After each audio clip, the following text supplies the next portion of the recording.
Yohana ku avanyisa ka vunungu. Loko a ri Yesu, yena a ya entshaveni ya mitlhwari, nimixo a hubuta a vuyela etempeleni. Vanhu hinkwavo va ta eka yena, kutani a tshama hansi a sungula ku va dyondzisa. Vatsari ni Vafarisi va tisa wansati loyi a kumiweke a ri karhi a endla vuoswi. Va n'wi yimisa emahlweni ka vanhu hinkwavo. Kutani va ku ka Yesu, Mudyondzisi, wansati loyi u kumiwile a ri karhi a endla vuoswi. Muxe u hi lerisile enawini ku khandla vavasati lavo tano hi maribye. Xana wena u ri yini ke? A va vula sweswo ku ri ku n'wi ringa, leswaku va ta kuma mhaka leyi va nga n'wi vekaka nandzu ha yona. Kambe Yesu a korhama, a tsalatsala hansi hi ritiho. Kutani loko va sindzisa hi ku n'wi vutisa, a ololoka a ku ka vona, loyi a nga riki na xidyoho exikarhi ka n'wina a rhangi a n'wi hoxa hi ribye. A tlhela a korhama, a tsalatsala hansi. Kute loko va twile sweswo, va huma ha un'we-un'we, ku sungula hi lavakulu, kutani Yesu a sala a ri yexe, wansati na yena a ri kwalano. Kutani Yesu a ololoka a ku ka yena, manana va kwihi ke? Xana a ku na un'we la ku avanyiseke xana? A ku, na un'we a nga kona hosi.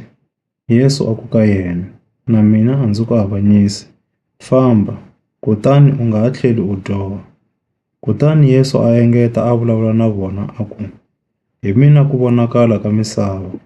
Loyi a ndzi landzelelaka a nga ka a nga fambi emunyameni ni siku ni rin'we, kambe u ta va ni ku vonakala ka vutomi. Kava loko Vafarisi va ku ka yena, u ti humesela vumbhoni, vumbhoni bya wena a byi tiyanga.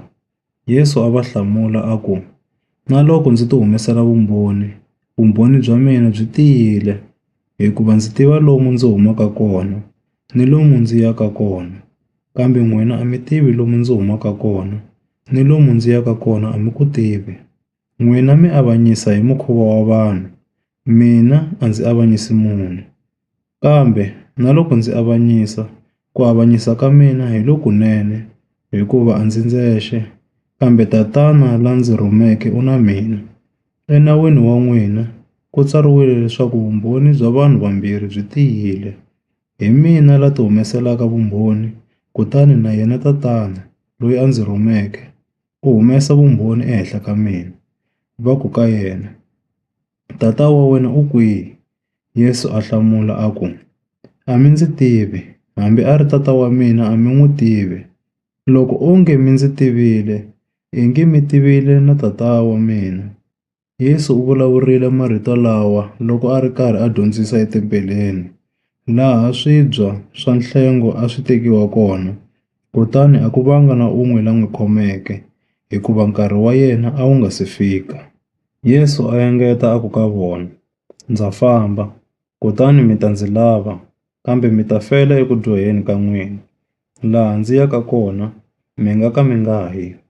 Kwalaho Vayuda va ku, xana u ta tidlaya leswi a nge, laha ndzi yaka kona mi nga ka mi nga ha yi xana?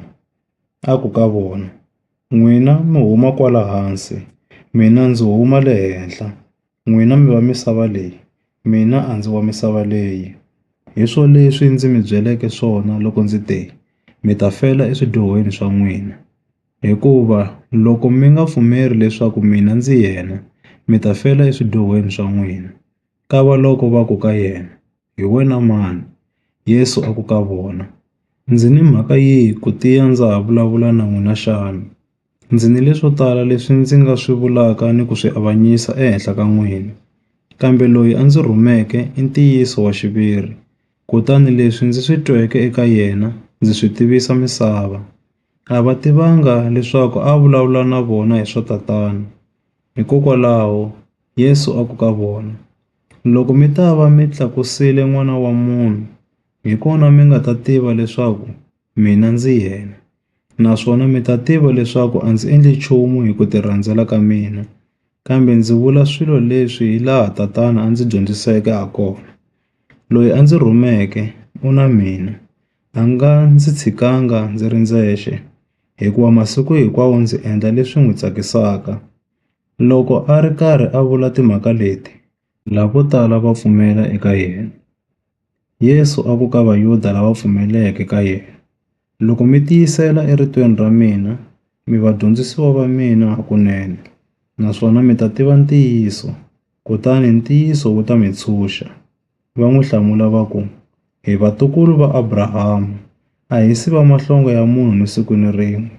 Xana u nga vurisa ku yini u ku, mi ta va lava tshunxiweke xana?" Yesu a va hlamula a ku, "Ndzi tiyisisile ndzi ri ka n'wina, un'wana na un'wana la endlaka xidyoho i hlonga ra xidyoho. Hlonga a ri tshameli makumu ekaya, kambe la tshamelaka makumu i n'wana wa laha kaya. Hikokwalaho ke, loko n'wana a mi tshunxa, mi ta va lava tshunxekeke hakunene. Ndza swi tiva leswaku mi vatukulu va Abrahamu, kambe mi lava ku ndzi dlaya, hikuva rito ra mina ri hava ndhawu eka n'wina. Mina ndzi vulavula hi leswi ndzi swi voneke eka Tatana, kambe n'wina mi endla leswi mi swi tweke swi huma eka tata wa n'wina." Va n'wi hlamula va ku, "Tata wa hina i Abrahamu." Yesu a ku ka vona, "Loko a mi ri vana va Abrahamu, a mi ta tirha mitirho ya Abrahamu. Kambe sweswi mi lava ku ndzi dlaya, mina loyi ndzi nga mi byela ntiyiso lowu ndzi wu tweke eka Xikwembu. Abrahama a nga endlanga swona leswi. N'wina mi endla mitirho ya tata wa n'wina." Va ku ka yena, "Hina a hi vana vo tswariwa hi vuhunguki. Hi ni tatana un'we ntsena, xi nga Xikwembu." Yesu a ku ka vona, "Loko Xikwembu a xi ri tata wa n'wina, a mi ta ndzi rhandza, hikuva mina sweswi ndzi nga kwala ndzi huma eka Xikwembu. A ndzi lo titisa, kambe ndzi rhumiwile hi xona. Hikwalaho ka yini mi nga twisisi leswi ndzi swi vulaka xana? I mhaka ya leswi mi tsandzekaka ku yingisa rito ra mina. N'wina mi huma eka tata wa n'wina, a nga Diavolo."